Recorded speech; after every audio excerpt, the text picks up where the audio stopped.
Hello, everyone. I'm Jane Tillman Irving, the president of the New York Press Club. Welcome to number 3 in our 2020 Speakers Series, bringing you conversations with some of the most important journalists of our time. Thus far, we've hosted Pulitzer Prize winners Jodi Kantor and Megan Twohey of the New York Times, authors of the book She Said about the Harvey Weinstein scandal. And we've welcomed outspoken anchor Don Lemon of CNN. There are many more to come. We're able to present them thanks to our very good friends at Con Edison's, sponsors of the 2020 Speakers Series and supporters of the New York Press Club for decades. We are grateful, Con Ed. Tonight, a book that couldn't be more timely, Dark Towers. It's the story of Deutsche Bank and Donald Trump and all those loans. The author is New York Times business investigations editor David Enrich. It reads like a novel, but it's not fiction. You'll be hooked from the prologue straight through. Interviewing David is Leslie Wayne, a former business reporter at the New York Times. She has received many honors for her work, including a George Polk Award and a New York Press Club Award.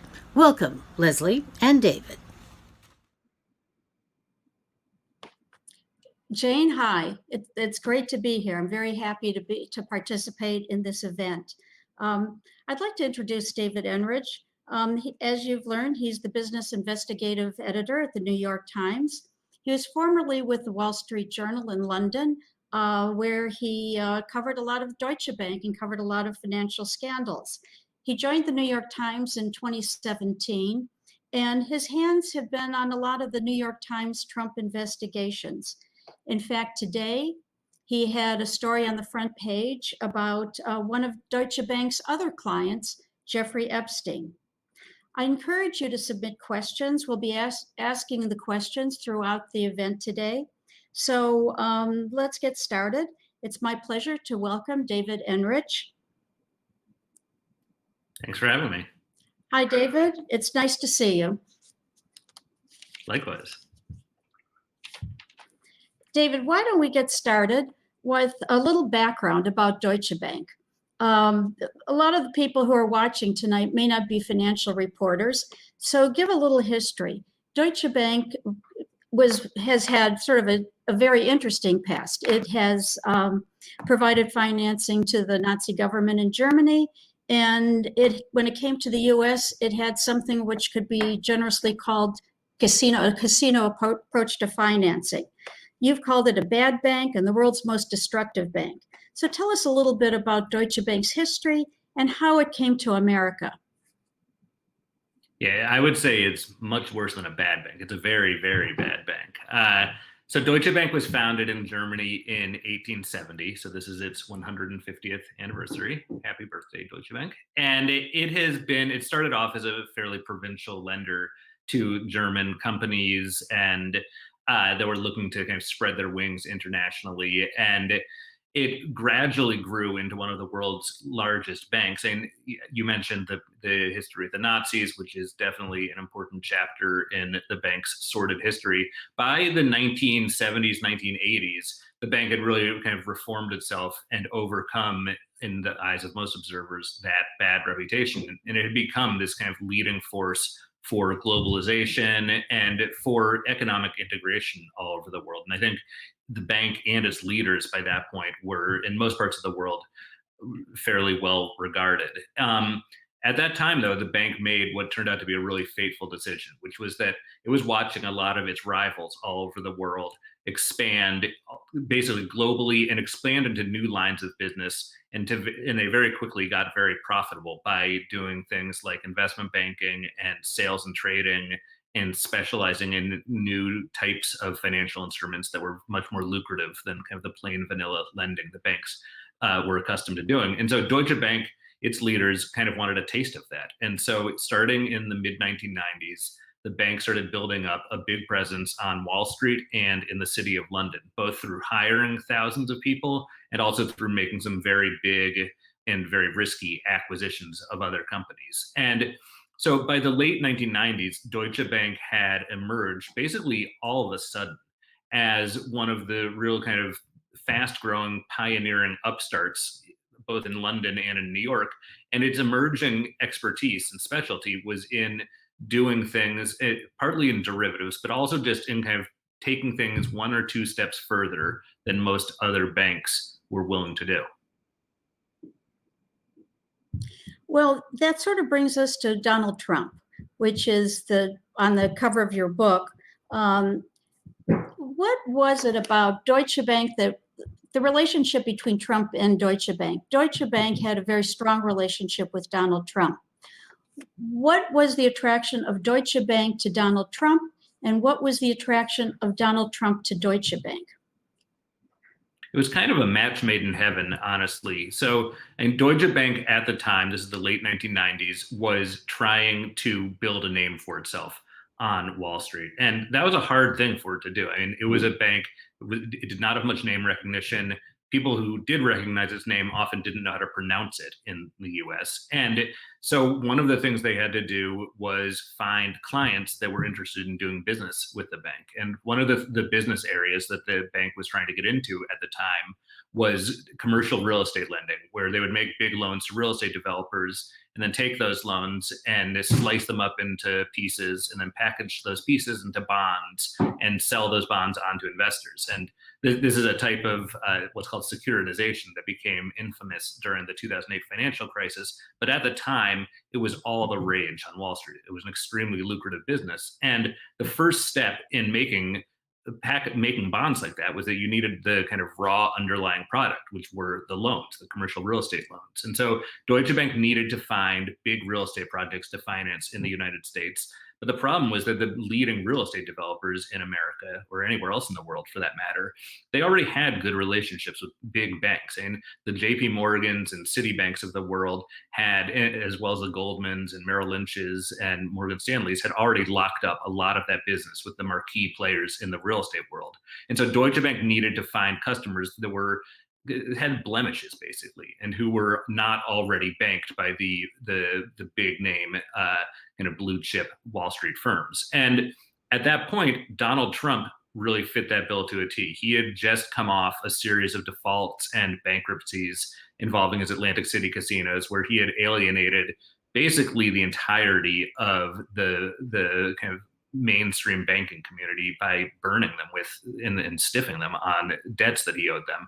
And so Trump was essentially off limits to most mainstream banks. He still had this huge appetite to buy and build things, and in fact was trying to refashion himself at this point as not just being kind of this second-rate casino guy, but he wanted to be a New York real estate guy.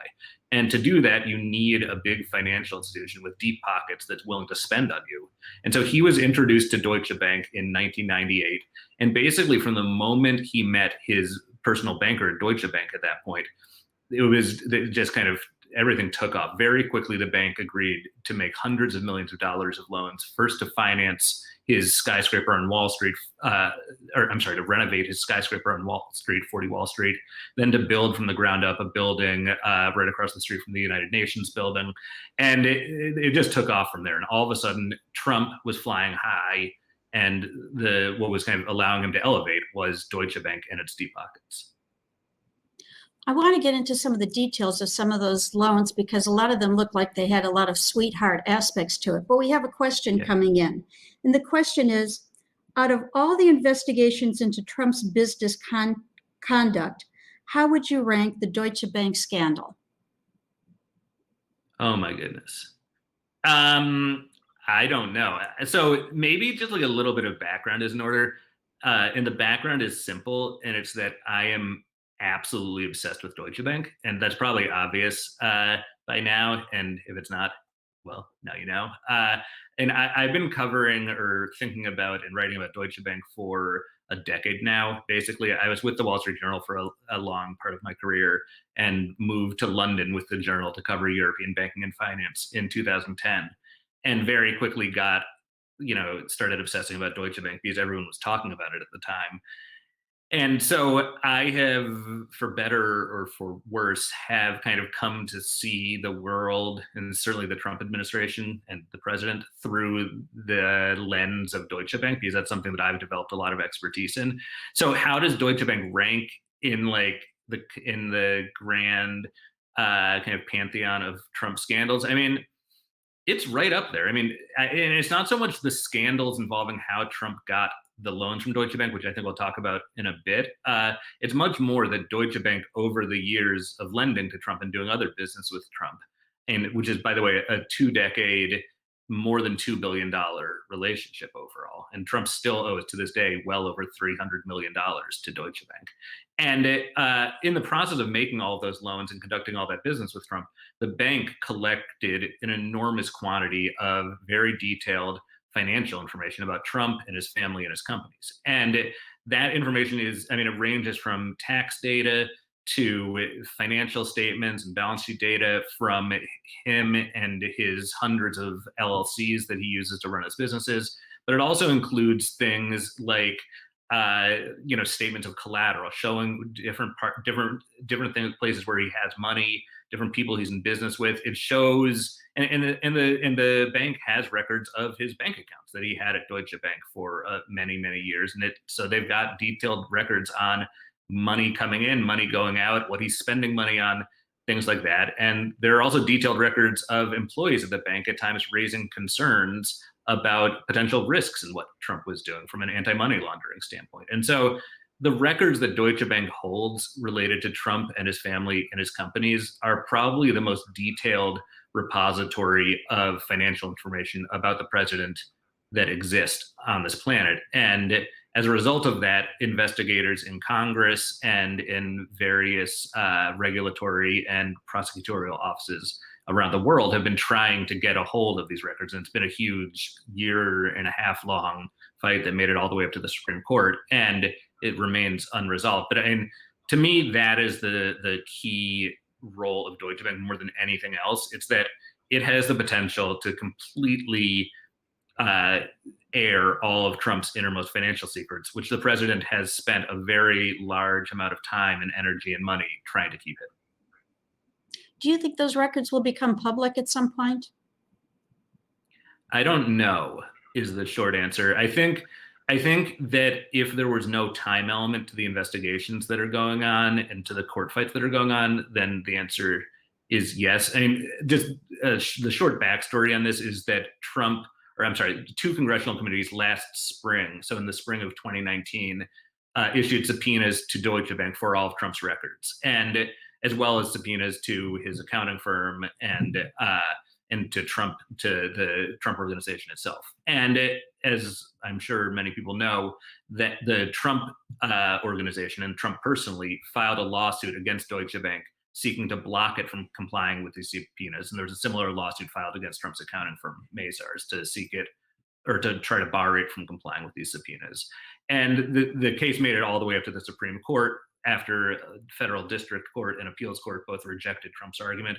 And the Supreme Court basically sent it back down to the lower courts, saying that, the congressional authorities have the right to be investigating, but the subpoenas as they were issued were overly broad and need to be kind of reined in a little bit. And my guess is that if this court process just went on indefinitely, eventually the subpoenas would be narrowed in a way that would be palatable to all of the federal courts. The problem is that it's not going to go on forever. And even if their arguments have legal merit, and one of the things Trump has proven best at as a businessman over his career is using the court system and using litigation to derail his opponents and to kind of beat down people that he is in business with or that are trying to get stuff out of him. And he's doing that to great effect in this case by basically he's dragging out this process to such an extent that it's not clear that there will be answers during the time that President Trump is president. So it's not clear to me what will happen after that. That you'd mentioned that he owes Deutsche Bank over $300 million. How much totally has he borrowed from Deutsche Bank? But on that 300,000, I keep saying 300,000 because that's a lot of money, but 300 million is even more money. Of that 300 million, what is your sense of whether has the capacity to pay that back? What happens if he doesn't pay that back? And do you have any concerns that the money that he's owed is owed to a foreign entity? So I think to understand fully the dynamics of this 300 plus million that he currently owes Deutsche Bank, it's helpful maybe to go through a little bit of the history of how we got here, because it's a kind of a sordid, tortured history that explains why we're in the situation we're in now. And so after, in the late 90s, there were these loans that we talked about, hundreds of millions of dollars worth. And then in the relationship between Trump and Deutsche Bank kept expanding. And there were some hiccups along the way, like a big bond offering that Deutsche Bank did for Trump and his casinos. Trump defaulted on that, and that burned a lot of Deutsche Bank's clients. And one wing of Deutsche Bank kind of decided to wash its hands of Trump. But the rest of the bank kept doing business with him until 2008, when a huge loan that the bank had arranged for him to build a huge skyscraper in Chicago. It was a $640 million loan that was due in 2008. And Trump defaulted on the loan. And instead of most customers who default on loans generally kind of, walk away with their tail between their legs. Trump went on the offense, as is his wont to do in these situations, and filed a lawsuit against Deutsche Bank, accusing it of causing the financial crisis and of engaging in predatory lending against him by trying to collect on the loan and seeking $3 billion in damages. And this is another example, in fact, of Trump using the legal system to just kind of wear down and defeat his rivals. Anyway, Deutsche Bank washed its hands entirely of Trump at that point and said, there's no way we're going to do business with a guy who not only has defaulted on these loans, but also is kind of tarring us in public. And that was kind of the rule within Deutsche Bank for a few years. And then in 2012, another arm of Deutsche Bank, which was the private wealth management arm, which is kind of its own fiefdom inside the bank, it struck up a new relationship with Trump, in part because one of the senior bankers in that division had this long-standing relationship with Jared Kushner, who was obviously Trump's son-in-law. And so the relationship began again, and it started with a large loan to finance, or to allow Deutsche. I'm sorry. It started with a large loan to allow Trump to repay some of the money he still owed on the defaulted Chicago debt. So, which sounds weird, and it's kind of a little hard to get your head around because it makes no sense. But he actually got money from one wing of Deutsche Bank to repay a defaulted loan to another arm of Deutsche Bank, which is that's not normal. And he also got $125 million for the Doral Golf Resort in Florida, and about $170 million for the old post office building, which he turned into his latest hotel in Washington, D.C., just on the street from the White House. And on all three of those loans, so the latest Chicago loan, the Doral loan, and the old post office loan, on all three of those loans, the way Deutsche Bank ultimately got comfortable making those loans was that it required Trump to provide what's known as a personal guarantee and covering most of the loans. So that means that if these loans aren't going into like Trump's bank account directly, they're going into these LLCs that Trump has created for the purpose of running these individual projects. And normally the whole point of LLCs is that they limit the liability of the people behind them. So if there's a default by the LLC, it doesn't require Trump personally to for his assets to be on the hook to Deutsche Bank. The personal guarantee, though, kind of gets around that. So basically Trump, who at the time had tens of millions of dollars in wealth management and normal bank accounts at Deutsche Bank, said, I personally pledge my own assets to you to secure these loans. And so the bankers got comfortable that if Trump were to default on these loans, they could come after him and take his money or his other stuff that he owned, whether it's Mar-a-Lago or his airplane or Trump Tower. And so they got comfortable doing that. And so right now, Trump owes Deutsche Bank roughly $340 million, of which he has personally pledged his own assets as basically backup in case he defaults. And so those loans come due in 2023 and 2024. So if he is reelected, it'll be during his second term as president. As the New York Times and others have reported, Trump's finances are a mess. And his businesses are bleeding cash. The money that he had been making had primarily come from things like The Apprentice and licensing fees and royalty fees that have really dried up because he has become such a controversial figure all over the world. So it is really, really unclear to me how he is going to repay those loans. And your other question was to what degree am I concerned, or do I think that there are foreign governments or foreign entities that are involved in those loans? And this is kind of the $1 million question right now. This has generated a tremendous amount of heat on social media and even in Democratic politics. I mean, Kamala Harris said in the vice presidential debate last week, she raised a question about who Trump actually owes his money to. And all I can say about this is that I've spent the past several years investigating rumors that Russia or Russian state banks or Russian oligarchs secretly provided this money or secretly backstopped the money that Deutsche Bank was providing, or that they secretly bought the loans from Deutsche Bank. And I've talked to a lot of people who were directly involved in making these loans. I've examined a ton of documents, and I haven't seen evidence that that's true.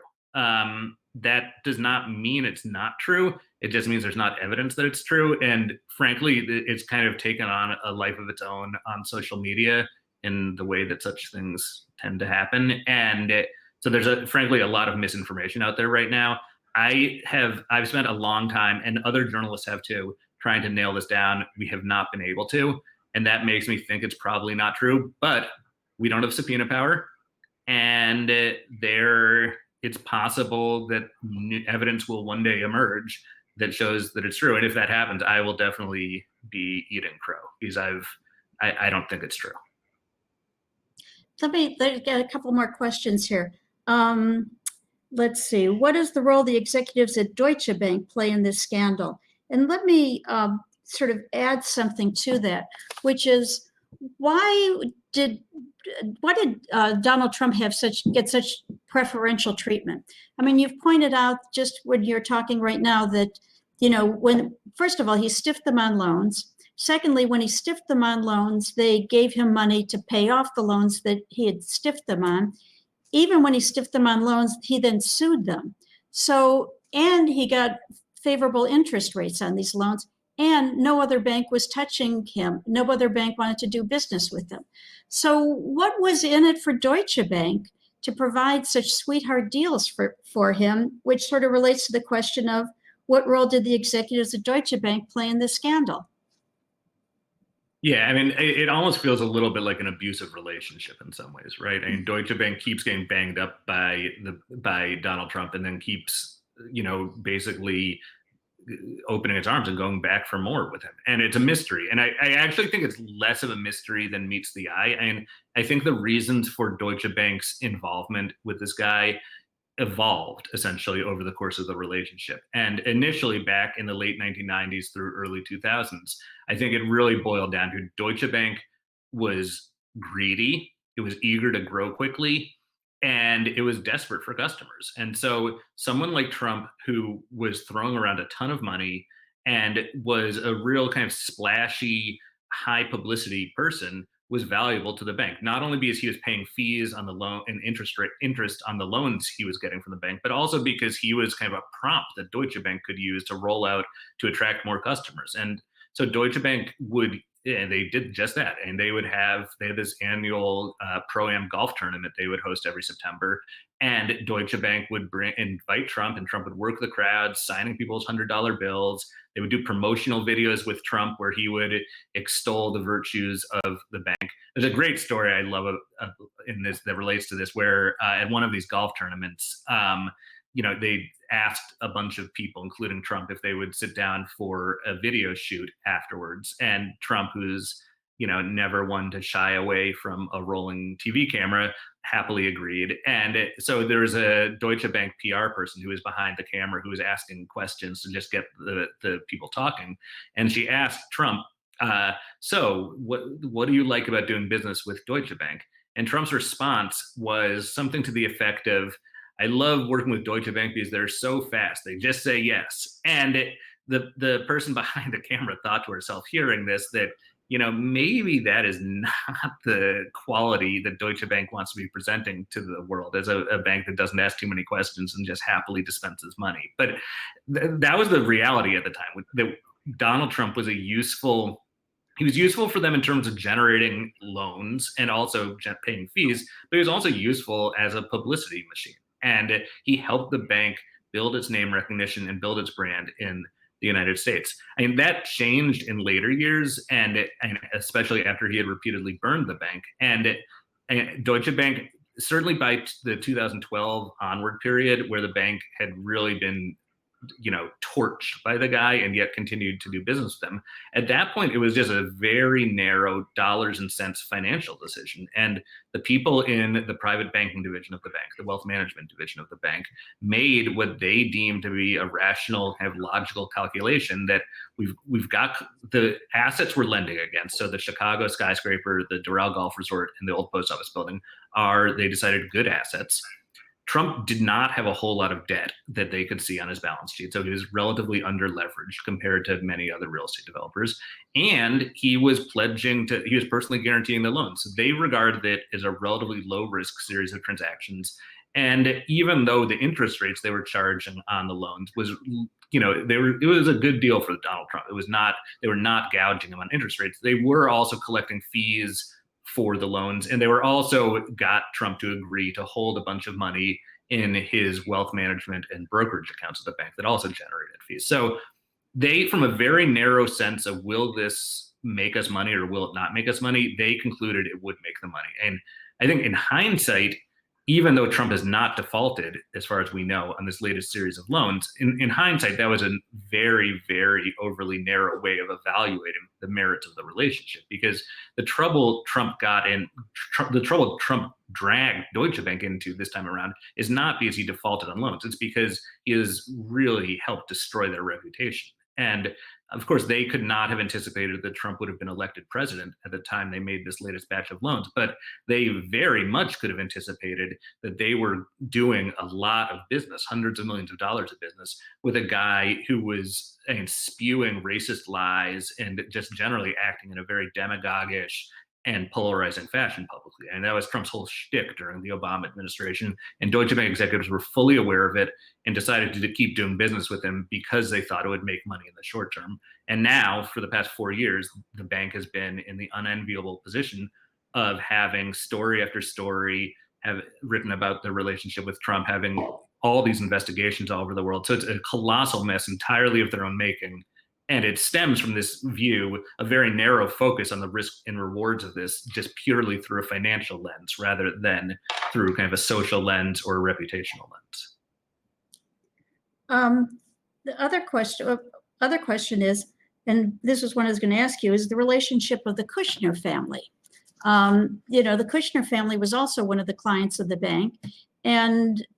And then also, if you had in the book about there were some deals that were being done in the context of 2016 when Trump was running for president, where the Kushner family was having deals with I guess was Russian oligarchs, Russian somebody. So walk us through that and the role that Deutsche Bank has with the Kushner family. And then the Kushner family links to Russia without getting too far into conspiracy theories. I'll do my best. So the role, Deutsche Bank and the Kushners actually didn't have that much of a relationship until relatively recently. The relationship was that this woman, Rosemary Vrablic, who was regarded as one of the kind of best bankers to high net worth individuals in the New York City area around. She had worked at a succession of banks, most recently Bank of America and Citigroup, and then was hired, and she had a relationship with the Kushner family there. She was hired by Deutsche Bank in, I think, around 2006 or 2007, and came over. At that point, Jared Kushner married Ivanka Trump. Trump then went looking for more loans, and Kushner introduced Trump to Rosemary Vrablic. At that point, though, the Kushner family was also kind of off limits to the banking world. And that's because Jared Kushner's father, Charlie Kushner, was a convicted felon who had gone to prison. And that does not make you an attractive lending client to most mainstream banks. And so Deutsche Bank, among many other banks, basically had a policy that they were not going to touch loans to the Kushner family simply because the family patriarch was a convicted felon. And that began to change around the time that the private wealth division at Deutsche Bank started lending money to the Trumps. And at that point, the same division, Rosemary Vrablich's group, extended personal lines of credit to Jared Kushner and his mother. I believe it was $15 million, which was quite a bit. It was the biggest outstanding credit line they had for a long time. And eventually, and by the eve of the 2016 election, Deutsche Bank institutionally got behind the Kushner companies, and they were seeking to refinance a big portion of debt that they had on actually the old New York Times building in Times Square. And Deutsche Bank came in, I believe, in October of 2016 and ponied up. I don't know these numbers off the top of my head, so I might be getting this wrong, but I believe it was in the vicinity of about $300 million. And it was in the terms of that were it basically allowed the Kushner companies to extract a lot of money from the building in a way that raised a lot of eyebrows at the time. And what's later emerged is that at the time, both in the summer of 2016 onwards, there were anti-money laundering officers at Deutsche Bank who had been charged with reviewing transactions that were going on in both the Trump and Kushner bank accounts. And they had raised some concerns. And in some cases, in the case of the Kushner companies, there were transactions that were detected in which money was flowing out of the Kushner companies' bank accounts to some Russian individuals. And I wish I could tell you I wish I could tell you more about those transactions. I cannot. And the reason I cannot is because my information is limited and beyond what I've already said, it's just not, I don't want to broadcast it because it's just not reliable. But what we know is that inside of Deutsche Bank, these highly trained anti-money laundering compliance officers saw these transactions. Basically their computer systems automatically screen, thousands and thousands of transactions, and potentially suspicious ones go to human beings. The human beings looked at them in this case and said, yeah, there is reason to be suspicious here. And the thing to do in that situation is there's a pretty well-established path to go down, which is that the compliance officer types up what's known as a suspicious activity report that's supposed to be sent to the arm of the Treasury Department that fights financial crime. And so the compliance officer in this case is a woman named Tammy McFadden, who created a suspicious activity report, and it needs to go up kind of a little bit through the food chain at Deutsche Bank to be signed off on. And she sent it up the food chain, and the response came back that it was being killed. They were not going to file the suspicious activity report. And McFadden, who, by the way, I'm using her name because I've spoken with her. She agreed, I think, very courageously to go on the record about this in my book and in the New York Times last year. And she's not someone who just will go quietly into the night if she doesn't get her way, to her credit. And she raised a stink about it inside the bank. And the bank initially basically transferred her to a different division, then started kind of bad mouthing her to her colleagues, and then eventually fired her in 2018. And so this is another example, maybe the most important example in some ways, of this information that remains hidden inside Deutsche Bank's vaults that I think a lot of investigators would love to get their hands on. I mean, the records of what Tammy McFadden saw, why the bank did not report it to the government, we don't know is the short answer, but it was certainly enough to raise the suspicions of someone who'd had a lot of experience monitoring this type of transaction and, knew what she was doing. One of the other people you talk about in the book is Justin Kennedy, who is the son of the former Supreme Court Justice Anthony Kennedy. So tell us a little bit about how that plays into the whole Trump dynamic. So Justin Kennedy had worked at Goldman Sachs with a guy named Mike Offit. And in 1998, both Mike Offit and Justin Kennedy were hired by Deutsche Bank from Goldman Sachs. And this was, again, at the time that Deutsche Bank was trying to build, basically from scratch, a very big, aggressive Wall Street presence. And both Offit and Kennedy were in a division that was specialized in and was charged with kind of building up this business of making big commercial real estate loans and then packaging them into bonds and selling them to investors. And so Mike Offit was originally the person who developed the relationship with Trump. Kennedy was kind of by his side, and he was younger and a little bit less experienced than Offit. Offit, though, was fired by the bank shortly after the Trump relationship started up, which is a whole other story. And Kennedy at that point was elevated and took over a significant portion of the relationship with Trump going forward. And so Trump and Kennedy already actually had known each other. They kind of moved in similar circles for a while because Kennedy, before joining the banking industry, had been a real estate guy himself. And so Justin Kennedy continued to do business with Trump at Deutsche Bank. And I think kind of the landmark deal that Kennedy really helped get through was this 2005 loan for the Chicago skyscraper, which was a $640 million loan. And it was a huge transaction, and Kennedy played an important kind of central role in that. And that loan, of course, about 3 years after it was made, went bad during the financial crisis when Trump defaulted on the loan and then sold off, and then sued the bank. And so Kennedy then left the bank in 2009 and maintained both professional and personal contact with Trump and his kids, in particular Ivanka and Don Jr. And so that's the extent of Kennedy's role at Deutsche Bank. And he was very much involved in a whole series of loans up to the big 2005 deal that then went bad.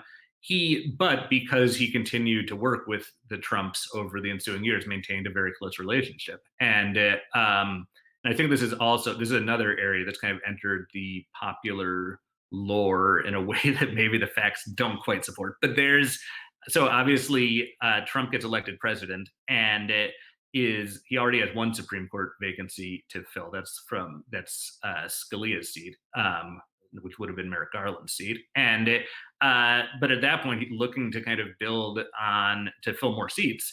The goal becomes to persuade Anthony Kennedy to step down from the court. And one of the ways the Trump White House set out to do that was it really wanted to build up comfort with Anthony Kennedy. And one of the ways they did that, not the only way, but one of them, was that it used the relationship that Trump and his family had with Justin Kennedy to kind of build rapport and build comfort. I mean, and they did that in a bunch of different ways. And I don't want to, the conspiracy theory that's taken hold in many parts of the social media ecosystem is that Kennedy stepped down because Trump had something on his son because of his work for Deutsche Bankers.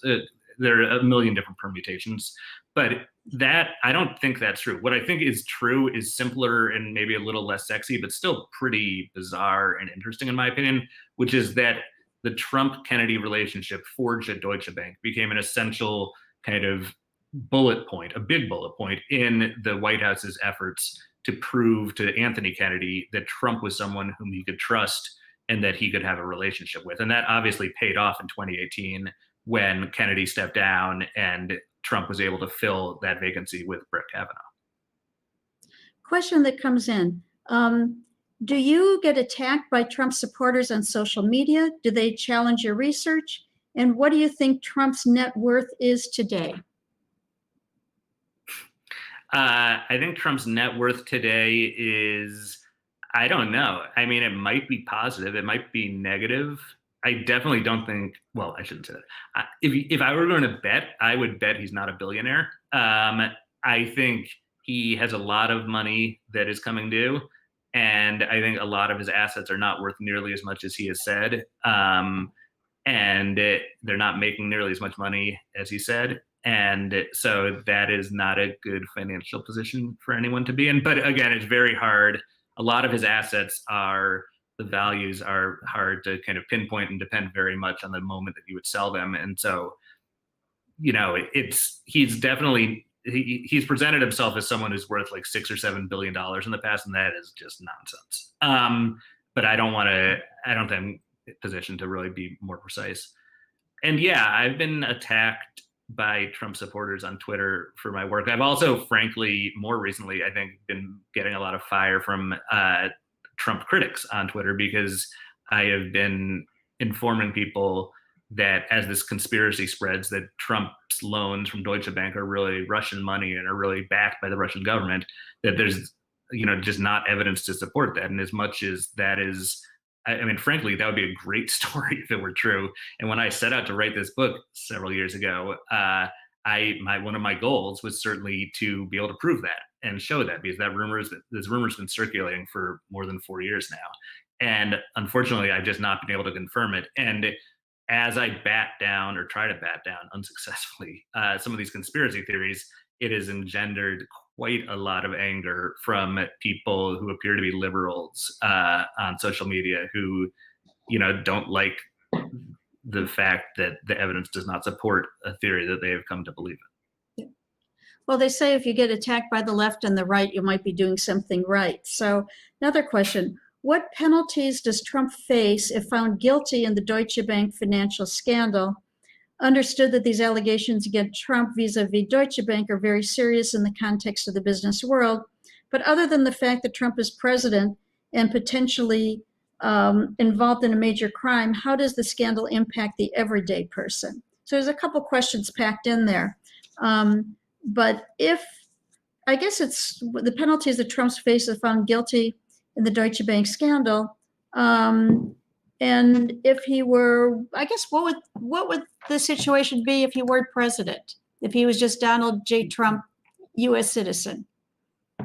Yeah, I think we're kind of that question is kind of conflating a bunch of different things, and there is no like guilty or innocence here. Trump has not been accused of any crimes as it relates to Deutsche Bank. I think maybe what that question is referring to is the fact that there is there are two investigations actually. One, a criminal investigation by the Manhattan DA Cy Vance, and another, a civil investigation by the New York Attorney General Tish James into, among other things, whether Trump or his companies committed bank fraud or tax fraud in terms of how the information they presented to Deutsche Bank when seeking loans, and also whether he has been honest in or kind of hidden income that he received when presenting his tax returns. And so, first of all, I mean, I think it's important to note that there have not been any charges filed. These are active investigations. And so I think that we should wait and see what's actually found. I can tell you that I have myself not found evidence that looks criminal to me, although I'm not a lawyer. And so the penalties, like theoretically, if he were charged with tax fraud or bank fraud or something like that, I think the bigger penalties and the bigger concern for Trump would probably be monetary. And one of the things the Times has written about is that he remains under audit related to a tax refund he got that in the $70 million range, that if that got overturned and there were penalties and interest applied, this is a guy whose net worth is not that big at this point, speaking, at least not like compared to other billionaires. And that could pose major financial problems for him. And I think,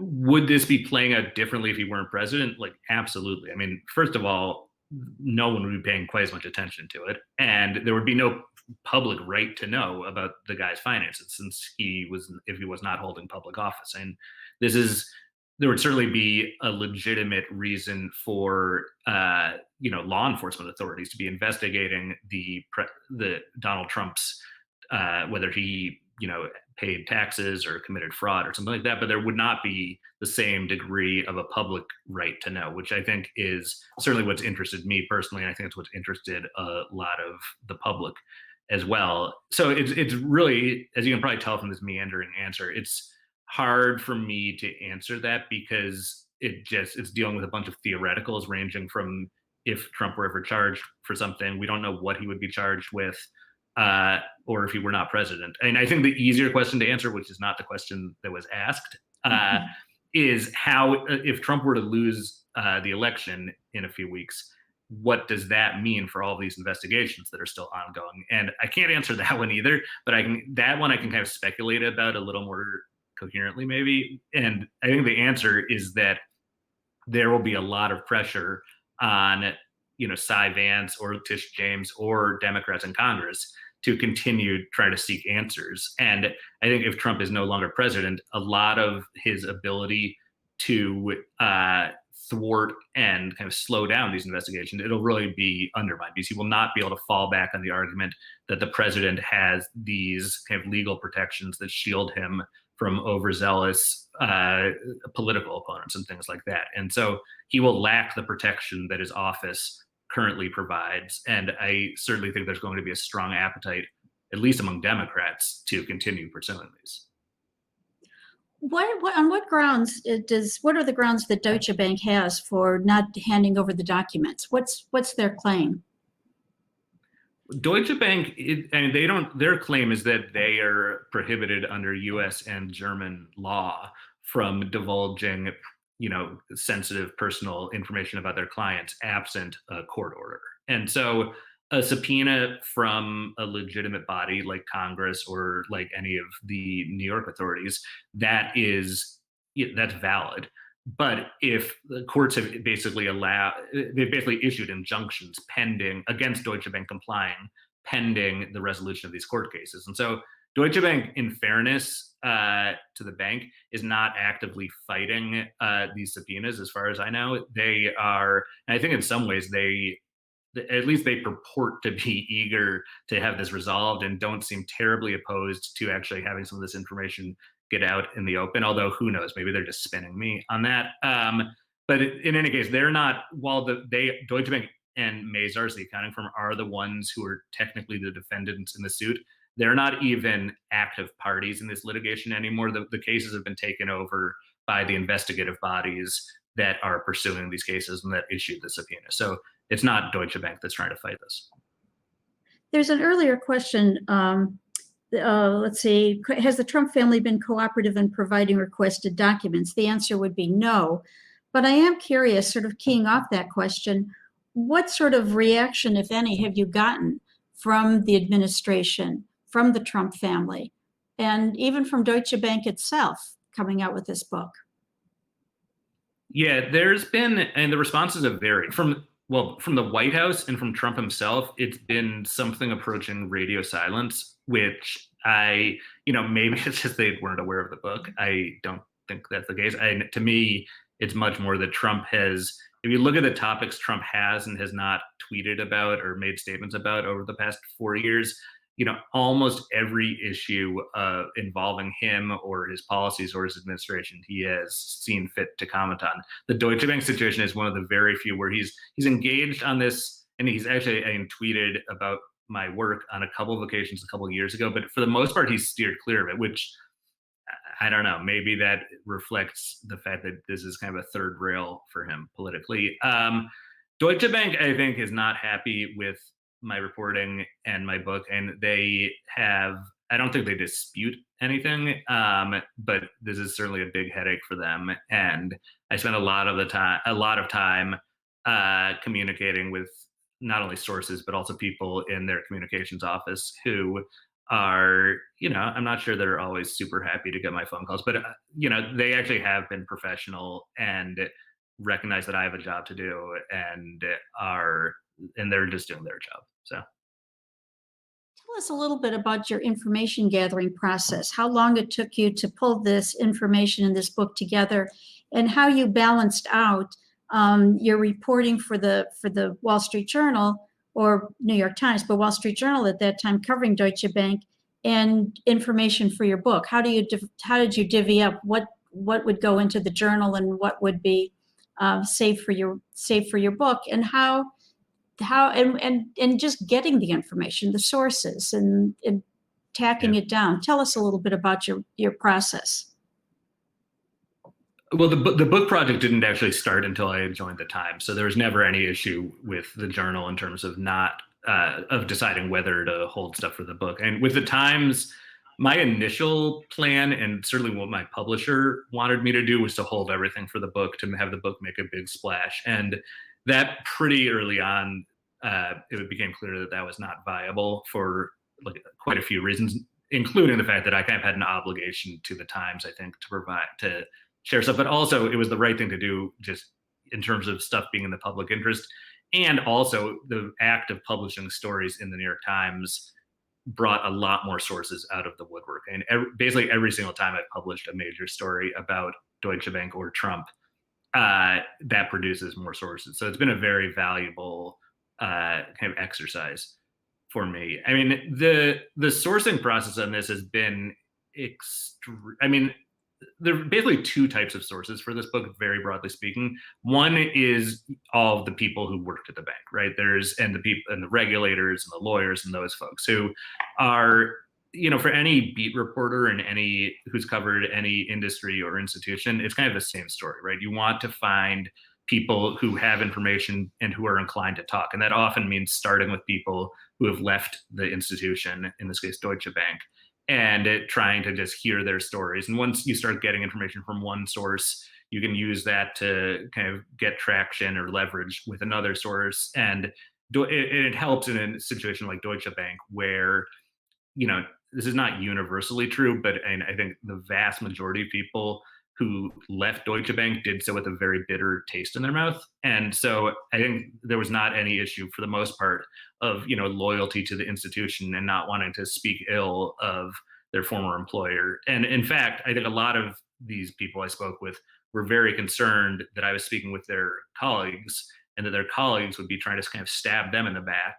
And so I found myself hearing a lot of people saying, I'm sure you've spoken to so-and-so who I'm sure had awful things to say about me. So let me tell you awful things about them. In some cases, I hadn't even heard of the other person they were about to badmouth. And so it was this kind of nasty cycle, but a very helpful cycle for me as a journalist, where people were kind of almost preemptively trashing everyone to me because they figured that everyone was already trashing them. So that's kind of one bucket of sources. The other bucket of sources is much smaller, but also extremely useful, which was, and the main kind of characters in this book are, this is a book about Deutsche Bank and Donald Trump, but it's also a book about, it's a very human story about a father and son who the father was one of the kind of leading people in building Deutsche Bank into the big investment banking powerhouse that it became.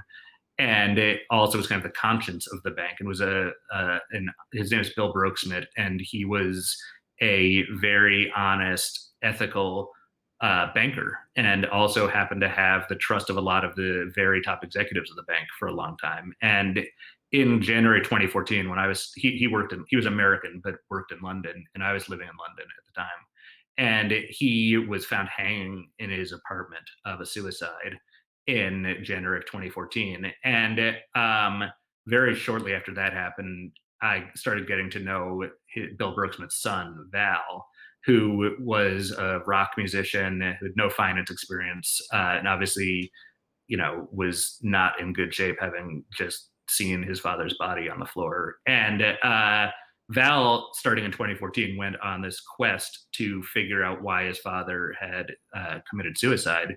And I had kind of this ringside seat for a lot of this. And Val, very early on, realized he got into his father's personal email accounts, his Yahoo and Gmail accounts, and found that Bill Brooksmith had been using those accounts to send huge quantities of work emails. And so there were thousands of emails with senior executives. There were, board meeting minutes, there were presentations, there were loan documents, all sorts of stuff. And Val gradually shared a bunch of that with me.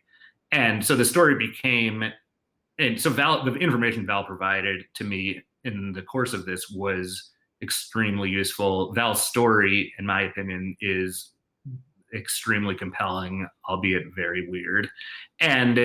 But I've got to say, managing a source relationship, that it was a very intimate sourcing relationship over a period of 5+ years, was extremely challenging. And it worked in the sense that I think the book turned out well, and I think Val comes across as a really good character in the book. But it was the most intense sourcing relationship I've ever had. Val, I don't want to say he hates me now, but he probably does hate me, and it's kind of exploded into this very terrible, frankly, situation where I have a long-time, very valuable source who loathes me publicly. So that has been, without any question, the most complicated and intense sourcing relationship I've ever had. There are definitely, a million ways I would have and could have and should have handled aspects of it differently over the years. It's been a real learning experience, though. Well, I think what's interesting, because when you brought in this backstory, and actually you started the book with the suicide of people who are on one side on the sort of ethical moral chain, and the other side of Deutsche Bank, which was sort of putting profits over ethics. There is a morality tale here, because it ultimately putting profits over ethics was what got Deutsche Bank into a lot of trouble, a lot of regulatory trouble, paying huge fines, and certainly hurting its reputation. So I think that I just wanted to say to everybody that the book, as it was said before, the book reads like a novel. It starts out with a human story. The human story kind of courses through it. I think David does an incredible job of sort of taking complicated topics and making them understandable. And so it has a lot of drama, pacing, and of course, with Trump in the middle of the book, it provides a lot of information that just a lot of insights in terms of how people had dealt with Trump before he became president. And there's echoes in terms of now, in terms of a lot of the forbearance, I would say, that he gets in the popular eye. So I'm going to wrap up, and I wanted to thank David very much for participating in this. I wanted to thank as well all the viewers. And I think now I'd like to hand it off to Jane Tillman at the New York Press Club, who's going to tell you about some other events that are going to be coming up in this speaker series. So thanks to everybody. Thank you, David Enrich and Leslie Wayne, for your time and your talent. Again, the book is called Dark Towers. It's a good read. Thank you again as well to Con Edison for your continuing support of the New York Press Club. Don't make any plans for tomorrow night, because we have another conversation. Jonathan Lemire, who covers the White House for the Associated Press, will be interviewed by Scott Detrow of National Public Radio. That's tomorrow night, October 14th at 8 p.m. Future guests in our 2020 speaker series will be CBS News correspondent Jeff Pegues, Adam Liptak of the New York Times, and the president of CBS News, Susan Zirinsky. Dates and times and videos of our previous conversations are at our website, nypressclub.org. And for the New York Press Club, I'm Jane Tillman Irving. Thank you so much for being with us. Stay safe, and we'll see you next time.